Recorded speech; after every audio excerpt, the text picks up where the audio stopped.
Welcome to Let's Get Metaphysical, the show that stretches you beyond your five senses. When you are looking for your next step on the path into the unseen, we've got you covered. Join epic adventure seekers and level up your game with your host, reality magician Allie Bierman. Greetings, epic adventure seekers. Welcome to your guide to demystifying your world. I'm Allie Bierman, and you are listening to Let's Get Metaphysical, connecting heart and mind. Today's guest is Krystalya Marie, who gives new meaning to the art of spiritual healing. But first, I have a question for you. Have you ever felt like life just happens to you?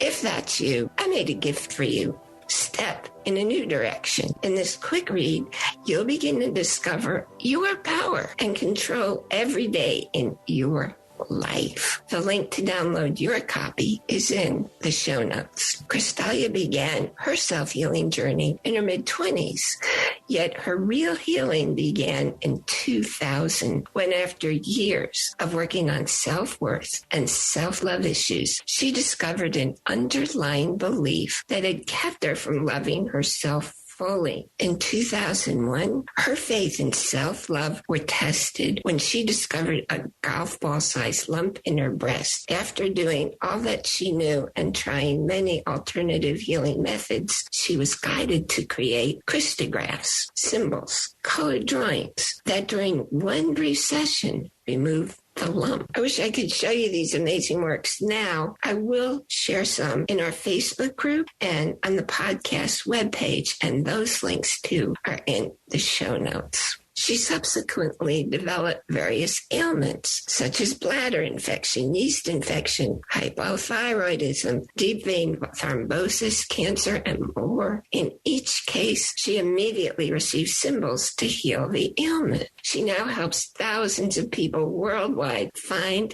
and heal the underlying cause that's kept them from healing themselves. I've known Krystalya for many years. Her symbols lie within reach, actually in my bedside night table, as well as under my mattress for my own sustained well-being. My signed copy of her book, Power Symbols, sits prominently on my bookshelf next to my desk. When I had a brain injury, she sent me specific symbols that went into my socks immediately following the surgery to protect me from developing blood clots that had nearly taken my life in a previous surgery. And now I feel so very grateful to introduce my friend and gifted healer, Krystalya Marie. Thank you, Allie.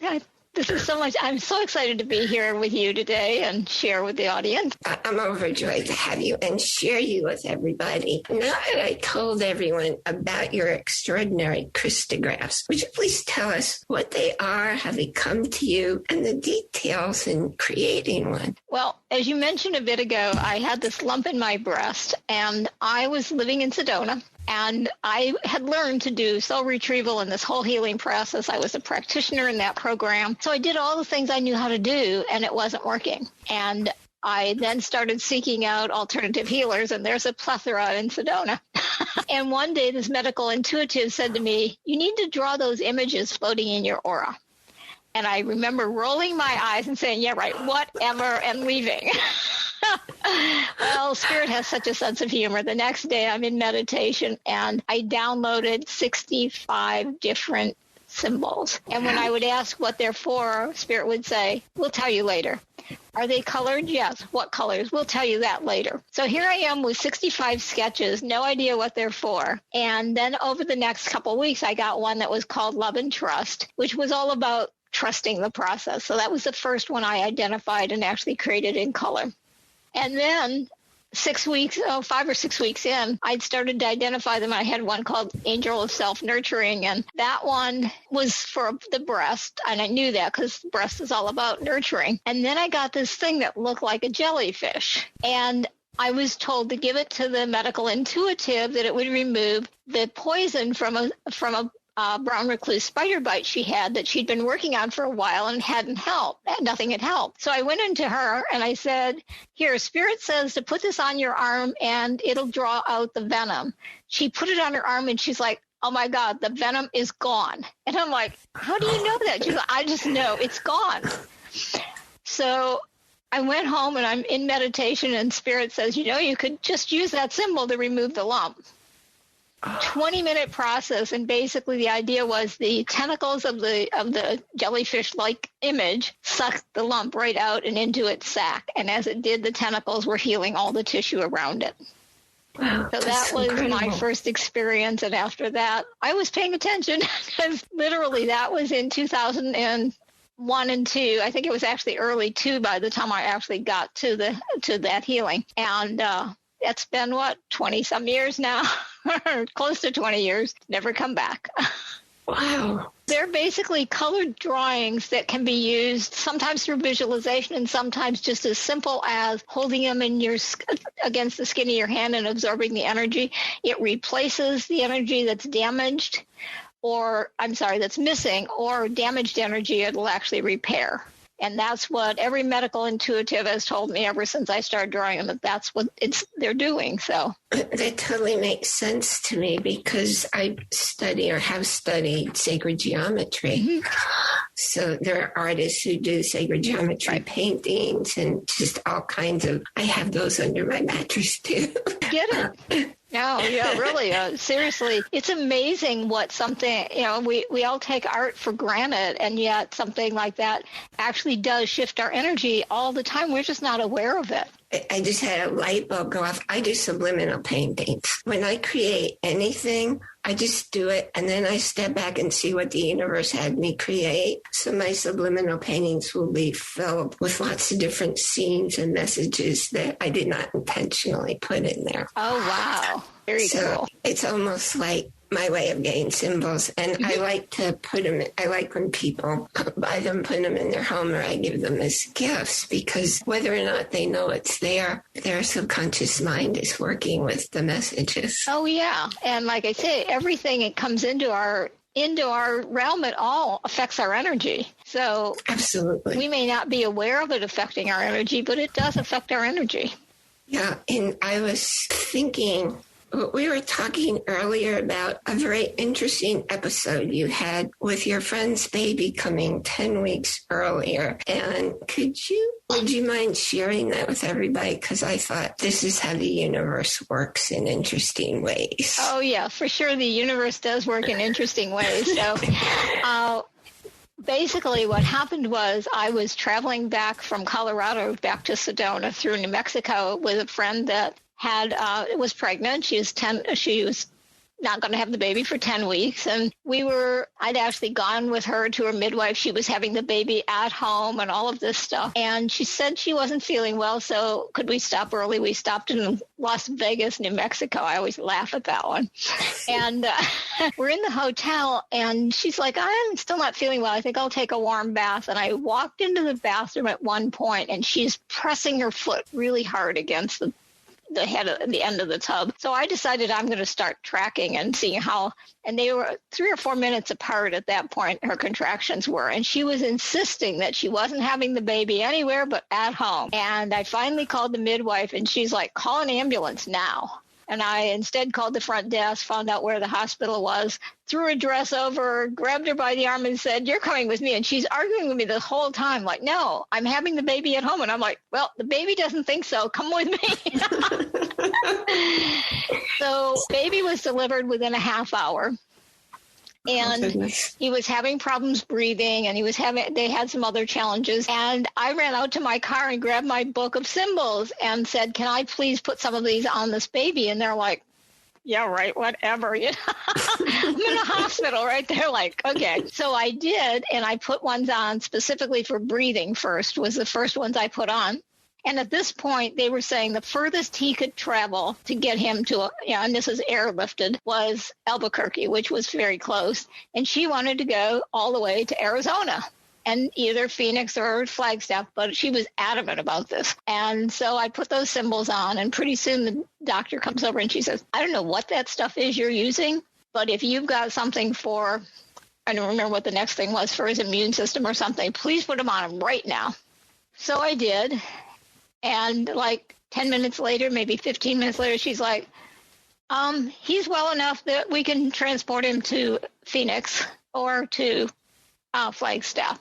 So which does she want? So I ended up being airlifted with the baby to Flagstaff, and he was in ICU, or whatever they call it for babies, the neonatal center. They expected him to be there like 6 weeks, and I think he was there for 3. But he had symbols on him the entire time. So, it wasn't he wasn't supposed to wait. Okay. That's what I kept telling his mother. But yeah, I mean, and of course the hospital didn't acknowledge anything beyond that moment. But yeah, to this day, he's now 18, I think, something like that. And he still uses my symbol sometimes.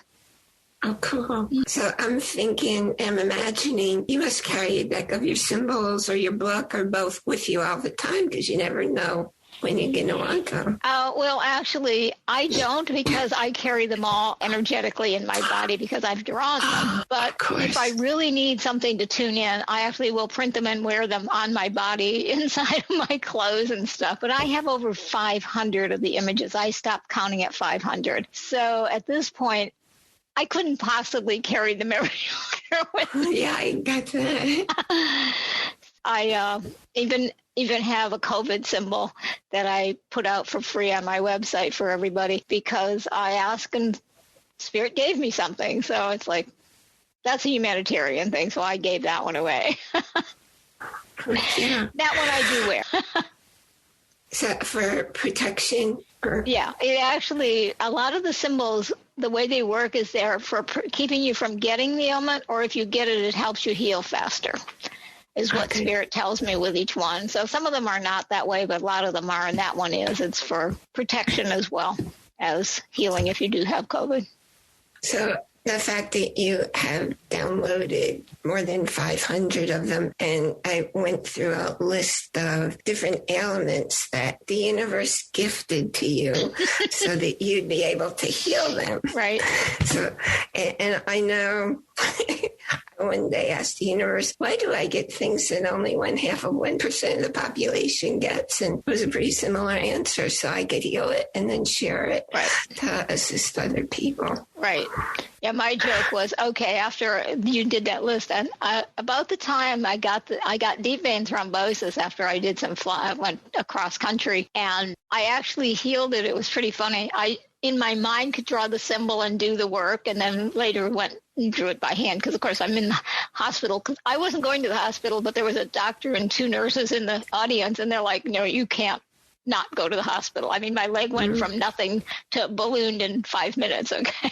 And they diagnosed me with the deep vein thrombosis, but by the time they actually done the test, they couldn't find anything.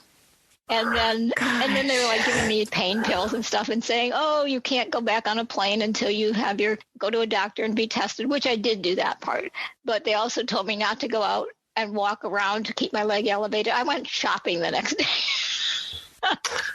Gosh, I wish I had known about that when I had the blood clot went through my heart. It was the most painful thing I ever felt into my lungs. It took 3 months to heal. Oh my. And that was with me speeding it up with my mind. Right. I didn't know what else to do. Well, and it's we're all get this information in the perfect and right timing, right? If you were supposed to know, you would have. That's right. That's what I have to keep reminding myself about. You grew through many painful years of questioning your own value to the point where you call yourself a self-love enthusiast. Mm-hmm. So could you please describe specific steps that people could take today? Because that's one thing I also teach, because people just don't recognize their own self-esteem, their self-worth, their self-love. So how do you share with people how they get there? Well, I think one of the biggest keys, and I went through 13 years of talk therapy, okay? It didn't help, shifted things some, but it's really, for me, I like to teach people to get to the core underlying belief that's causing them to feel that way. So after the 13 years of talk therapy and many other years beyond that of doing just my own work and telling myself I love myself every day and all of that, I was in this class, in fact, the class I was mentioning earlier where I became a practitioner, and she asked us who felt they'd healed something, and I said I did, and she's like, what? And I said, self-love. And she's like, well, come on up front. We did a muscle checking. For those that don't know, you're basically putting your arm out and they're pushing down and seeing if it's strong or weak. And I miserably failed, as I like to say. And we did some further checking, and I had a core belief that God would punish me if I loved myself. So somewhere as a child, I had taken that on, probably from something that one of the nuns or priests said at the Catholic Church I belonged to. And I don't want to say that they intended that, but that's my interpretation of what happened. Okay. And so I really learned then that if you get to the core and you can bridge forward from that core belief, you have a much better chance of changing the negative thinking and the negative belief, which is a big part of my work. And so for self-love and self-esteem, you want to get to what is that core that's really deep, and you can do muscle checking to find that, and then bridge forward from there. So for me, it was, I desire God's love when I love myself. That's where I started. I deserve God's love when I love myself. And you can change the word God if you have a problem with that word, but you get the general idea. And when you do that, you can shift things dramatically when you're willing to go to the core level. The other thing is be willing to really release the underlying emotional stuff, the anger, the fears, and then be able to, and this is probably the biggest key, be able to forgive your abusers and forgive yourself for the self-abuse.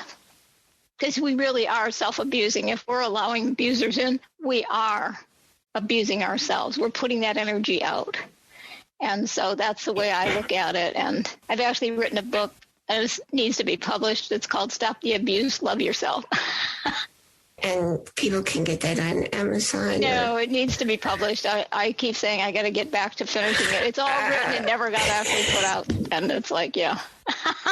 Okay, so I'll be encouraging you to put it out because that's a really important title. It's actually my story of when I got beat up and stabbed by a fella that I was dating. Definitely need to get that out there, my friend. Yes, I know. So I have another question pursuing that line, but first I want to take a quick sponsor break. Okay.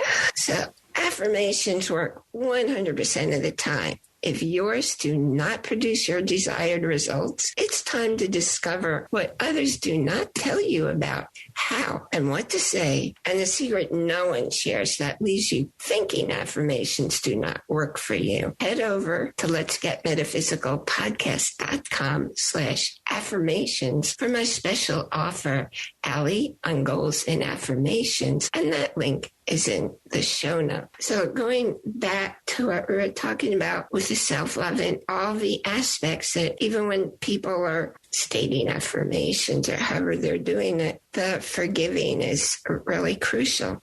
And one way into finding out what is that deep underlying stuff, how would you help people to trust, to know and to trust their own intuition? Well, I actually have a symbol for that, but I also teach people about some of the other things to do. So if you don't trust your intuition, I actually have a few things even on my blog that talk about this, and I have a book on intuition as well. Not on my website yet because I'm overwhelmed with the things I've got to publish up there. But the big key is learning to take the step and trust to the point that if it's the craziest idea, it's probably the one that you need to do. So I learned a little trick because I had a situation where this person was coming to me to do business with me. And I had like 2 or 3 people contact me and say, don't do business with me. He's the worst person on the planet type of thing. But Spirit kept guiding me to do business with him. So I actually have a little tool I created because I'm like, okay, how do you keep getting these messages, but you feel like Spirit's guiding you to work with this guy? So what I do when I'm really on that edge is I say to God or Spirit, so if such and such is supposed to happen, show me this by this date or have this person call me by this time. Okay. And if not, if they don't call, I'll know that the answer is the opposite. So one day, this particular story, I was going out for a walk and I hadn't seen any butterflies in weeks. So I said, okay, show me a butterfly if I'm supposed to work with him, and otherwise don't show me a butterfly. So I find myself looking for butterflies, right? And I'm like, you can't do that, Krystalya. You know, that's not going to work. And I kept seeing little white butterflies. I sat down on a park bench And I went into meditation and I heard, open your eyes. And I had a monarch that was like inches in front of my nose staring at me. I'm like, okay. Someone might say, but, because the business thing didn't work out. Okay. Someone might say, well, why do you think it was a good sign? I got so many valuable lessons from him. Nothing really bad. I learned a bunch of business concepts from him. The business fell apart. It didn't really work. But the things I learned from him, even though the business didn't work, were way beyond, as I call it, the price of admission. So sometimes what we want to happen when we have these experiences too are not necessarily what is in our highest good. But yet, if we follow the intuitive guidance, sometimes things happen that are not what we expected, but they still, if we look for the blessing, we can find it. I'm really glad that you shared that example, because that's definitely what I've discovered in my own path. We're always going to wind up where we're supposed to. We may not like how we got there, but as you just said, in the big picture, that's how everything worked in our interests. Right. Yeah, probably the biggest one for me was when I lost all my money. I was just going to ask you, because you had shared that with me many years ago. Would you elaborate on that? Sure. So what happened was I called my broker to make my mortgage payment. He said, what money? I'm like, I'm just asking him to move it into the checking account. And he's like, what money? And I'm like, what do you mean, what money? And apparently my last investment had tanked and I really didn't have anything left. And I already was in trouble financially and I knew it. And I was trying to get things turned around. And my joke was I donated all of my retirement money. I had over $1 million when I walked away from the corporate world to a con artist. Okay. But so there I was. I'm like, how do I make my mortgage payment? And I don't, and I've got like $150,000 in credit card debt and all this stuff. And so I heard that I should just put the house up for sale by owner and I should ask for $225,000. So I posted a small ad in the local newspaper, put a for sale by owner sign in front of the house. And my realtor that had sold me the house called me up and said, are you kidding? No one's going to pay that much for the house. I would only take the listing for $208. And I said, well, fine, but I'm not interested. Have a good day. Click. Right. So it kept going like that. And I ended up a few weeks into it, got a job on the East Coast. I was in Prescott, Arizona at the time. And so I took the job, took the house off the market. That lasted long enough to keep me afloat for a couple months. And when I came back, I then put it back up for sale, but this time Spirit was clear. Make it for sale with a realtor and start at, I think it was $145 then. Now $245. So the realtor really thought I was nuts at this point, right? And maybe I think it was actually $235 at that point. So they took the listing though. And then a few weeks into it, Spirit said, okay, now raise it to $245. Now the realtor is looking at me like I'm a crazy lady. And yet things were happening that were so miraculous where money would just show up, okay? And I was in a lawsuit toward the con artist, so I took my money out of that and said, oh, well, I'm not going to be part of the lawsuit. And so that helped me stay afloat. I ended up having a trip to Australia, Fraser Island, which is a beautiful island in Australia that was all paid for that year. I had a vacant piece of property in Michigan that I thought was worth maybe $10,000, $15,000. And I said, well, I'll sell it, at least keep me afloat for another few weeks, months, whatever. And it ended up being $78,000 cash sale. Wow. And then it kept going. And then Hurricane Wilma hit in South Florida. And, just a week or so before that, a week before Hurricane Wilma hit, I changed the price to $277. Now the realtor thought I was really out of my mind. I got a cash offer for $265 within a week. Hurricane Wilma happened within a few days of that. I had a claims adjuster license, and I immediately closed on the house, put everything in storage, and went to Florida and did claims adjusting, made $40,000 in 6 weeks there. And then I ended up with a job in Georgia working for Matt Basic. It was all just listening to my intuition because everybody around me thought I had lost my mind as each of these things were happening. No one thought that I was going to make it. Everybody's like, oh, file for bankruptcy, Nope. Self-love and everything that you developed and the trust for yourself really it paid very high dividends. It did. And really the trust is the biggest key. And that love and trust symbol was with me every minute of the day. Like I said, people thought I was crazy. I mean, I'm like raising the price. And of course, I never really told, like none of the realtors knew where I was financially, and that I was wondering each month how I was going to pay the utility bills and the mortgage payment. I never missed a mortgage payment. Don't ask me how.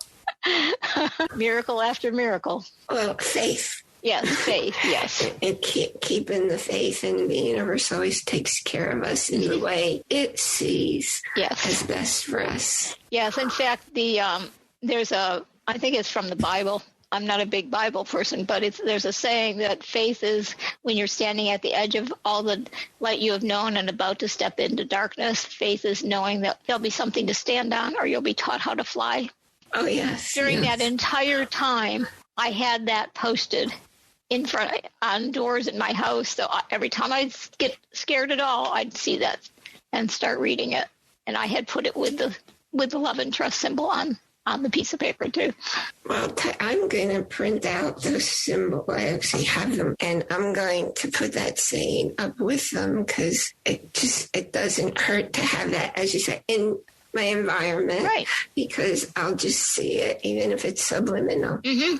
Yep, I still do that to this day. I have it in different places. I got one posted on my refrigerator and a couple other places in the house. And that topic, would you be willing to share that symbol or a couple symbols on our podcast website and in our podcast Facebook group? Absolutely. So you're free to put them up on the page. The chakra opening one is the other one I recommend because when we get the energy flowing through our body and we remove the blocks in our chakra system, we're much more likely to do the healing that we really need to do. And caution, you will have things show up that you don't like, and that's because you need to heal them. So you have a choice then, get rid of the symbol or start healing the thing.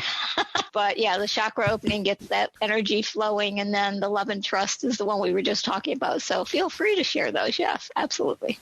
That'd be great. That's such a beautiful gift. Thank you. Thank you. Thank you so much for that. So, Krystalya, what are people looking for when they find you? Is there one, element, issue, challenge that shows up more than others? Because I know that you have 500 plus symbols. You obviously help a lot of things. Yeah, I do. And most people reach out to me for such a variety. In fact, it's getting silly. I have now written over 40 books, most of which are not on my website anywhere because I haven't taken time to put them there because people reach out to me and ask me, do you have a symbol for this or that? And I end up creating the symbol or a whole kit for that. Wow. All the way from digestive issues to tooth health issues and breast cancer and liver cancer and, detoxing the liver, etc. So, yeah. I'm about to publish one for depression because so many people have been going through so much with the current state of the world. And so I'm about ready to publish that book as well. I'm definitely going to share all of your links so people can find you. Definitely be in the Facebook group and on my site, because what could be easier than for somebody who doesn't believe in this stuff, what's it going to hurt to get a symbol and use it? Right.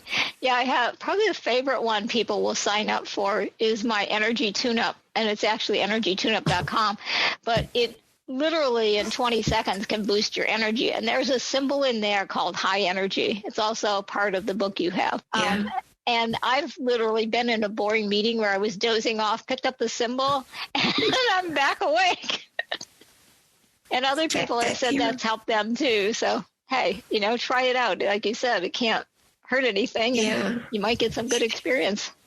Yeah, it surprises me how many of my cohorts, they have to take naps in the afternoon. I'm thinking, I don't know what goes on in your world. So they would be helpful for all those people. So I'll be sure they know about that too.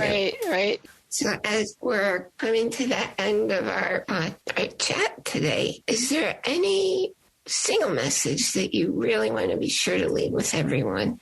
Well, I think it's kind of twofold. The first is that it's really important to love yourself. It's why I'm called the self-love enthusiast. And I like to tell people, before you stop listening to this call and it's ending here, make a commitment to yourself that you're going to do something good for yourself. Just one thing every day. Just make that commitment and stick to it, because so often we put all of our needs behind everybody else's. So I would encourage everyone to do that. And the other is, trust your guidance more. And if you need, use the tool I suggested to learn how to tune into that guidance. So get what you think it is, then ask for a sign and see what the sign is. And what you'll discover very quickly is you're on track way more often than you realize if you just pay attention. And the other key to trusting is following through. Because if you get guidance and you ignore it all the time, then you're building the wrong way. So need to follow through.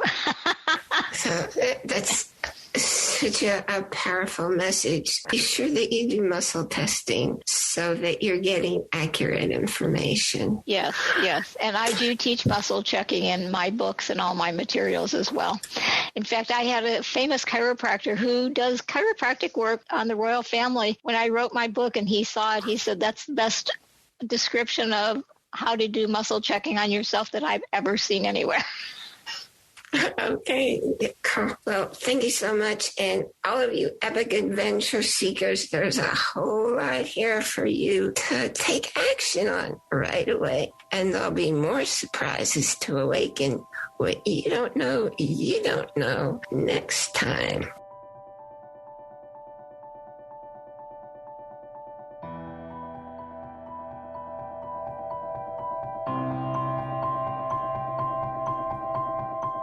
You've been listening to a talk on the wilder side. Thanks for tuning in to Let's Get Metaphysical. Be sure to subscribe so that you don't miss a single episode, and while you're at it, please leave a rating and review, and be sure to share it with your friends. Tune in every Monday for more exciting insights and wisdom on life beyond your five senses. Until next time, take a small step in a new direction. Start now.